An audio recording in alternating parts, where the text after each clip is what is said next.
Nii, täna siis selgus Eesti tennisemeistrite esimesed võitjad. See oli naiste paaris mängus ja võitjaks oli Anett Angeelika Koskel ja Helena Armont, kus juures 3. aastat järjest. Et milles siis nüüd peitub teie saladus, et te kogu aeg võidate, keegi ei suuda teil võita. Et ükskõik, kes räägib sellest, et mille poolest te üle olete vastastest?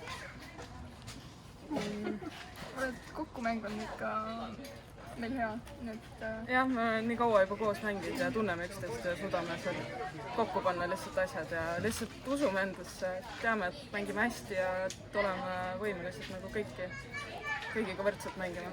Aga kuidas üldiselt tänane mäng nagu õnnestus, ütleme niimoodi mängulist, et vastased olid ju tegelikult üksikmängus väga tugevad, aga samas jälle tundus, et kuidagi loiumalt oli, aga ühesõnaga, kuidas see kommentaar on, et kuidas teie enda mäng täna just õnnestus?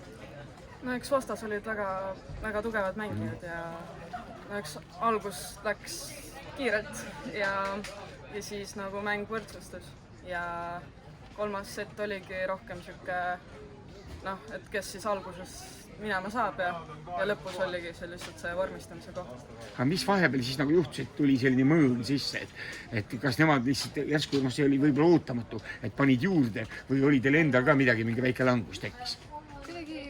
Neil tuli ka rohkem, sai pallid väljakusse ja meil natuke jäime taha mängima, et oleks pidanud julgemalt mängima.